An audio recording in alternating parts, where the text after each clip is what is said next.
दादा हेॾो ज़ुल्म जो हिया हेॾे जादे करे खाने कुछ भी कोने हे रण पुटे खाना पिया आहिनि का शइ बि कान्हे का हे महीनो गुज़रत वञे असांजी आबादी वयूं पिच इहे सड़िया पिया आहिनि का शइ बि कान्हे असां लाइ हेॾो ज़ुल्म कयो अथव असांजा समंदर हज़ार दिल पई पिया आहिनि का शइ बि पाणी कान्हे का हेॾो असां लाइ ज़ुल्म कयो आहे हुकूमत असां सां असां काॾे वेंदासीं छा खाईंदासीं असां तो लॼूं बि दुनिया जूं अक्सर तहज़ीब दरियाउनि जी पैदावार आहे सिंधी क़ौम जी जियाबी उन तहज़ीब जे वजूद जो दारोमदार पिणु तारीख़ी तौरु सिंधू दरिया ऐं उन खे भर्ती कंदड़ नदियुनि झेलम चनाब रावी ब्यास सतलज ते रहियो आहे जेकी पंजंद वटे अची सिंधू दरिया में गॾजनि थियूं अहिड़ी रीत सिंध ऐं पंजाब ॿई सिंधू दरिया समेत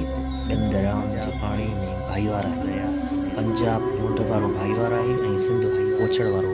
दुनिया में जीअं ज़मीन ऐं मिल्कियतनि जी भाईवारी जा क़ौमी मुल्की आलमी कानून आहिनि तीअं ई दरियाउनि जे पाणीअ जी विरच लाइ पिणु कानून मौजूदु आहिनि उन्हनि कानूननि मूजिबि मुंड यानी पंजाब खे पोछड़ यानी सिंध जी इजाज़त बिना वधीक पाणी नाहे खणणु न ई को डैम पोछड़ी वारे जी इजाज़त बिना कढणो आहे पर बदकिस्मतीअ सां असांजो मुंड वारो भाईवार कढणो आहे या ॿियनि लफ़्ज़नि में लठ सरदार पंजाब सिंध खे संदसि हक़ जो पाणी न पियो ॾिए जेको पाकिस्तान इस्लाम तोड़े आलमी कानून जी सख़्त ख़िलाफ़ वर्ज़ी आहे हर चौथे महीने पंजाब जा हुक्मरान कामूरा जज वकील 9 ट्रिक्साट जोड़े सिंध जे पाणीअ ते राताहे लाइ को नओं मनसूबो पेश कनि था सिंध जे पाणीअ ते धाड़ो त अॼु जी ॻाल्हि न आहे असांजो वॾो भाउ पंजाब सिंध जहिड़नि अभरनि ॿाहिरनि ते उहे महिरबानियूं 200 सालनि खां कंदो रहियो आहे पंजाब जॾहिं अंग्रेज़ हुक्मराननि जो साथ ॾिनो तॾहिं पंजाब में एतिरी ख़ुशहाली कोन हुई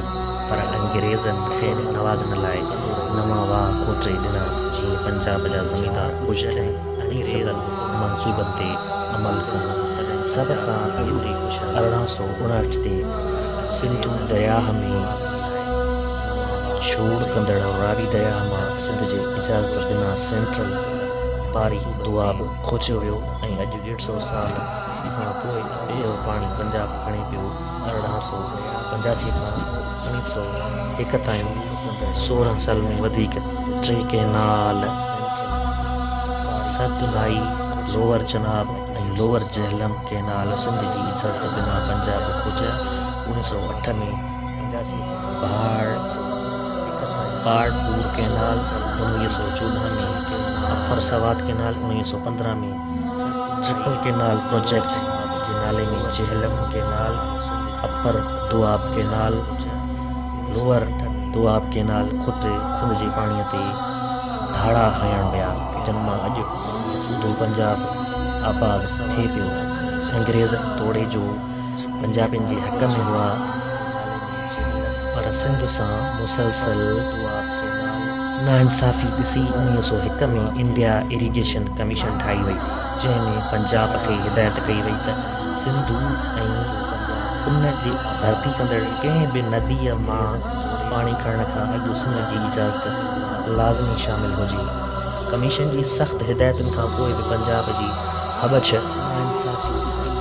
अञा पूरी न थी ऐं 1919 में सतलज नदीअ ते यको 11 केनाल ठाहिण जो ऐलान कयो वियो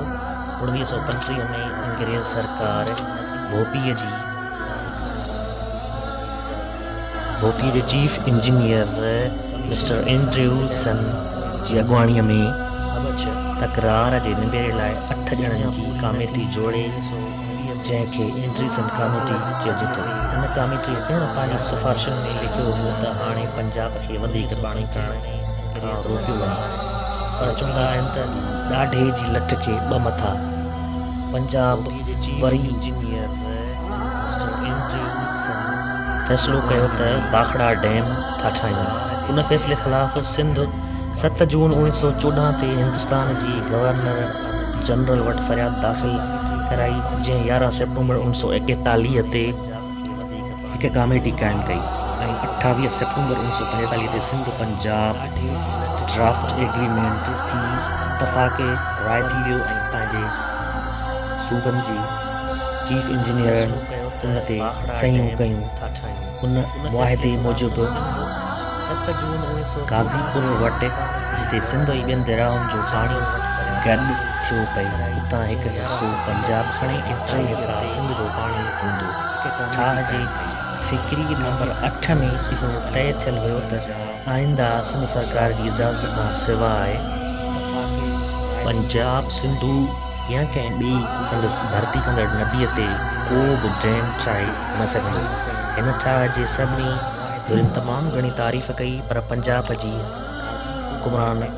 तबिके खे इहो ठाह रास न आयो ऐं जॾहिं पाकिस्तान वजूद में आयो त वॾो भाउ बेशर्मी नक जी पकाई कंदे चवणु लॻो त सिंध पंजाब ड्राफ्ट एग्रीमेंट ठहियो ई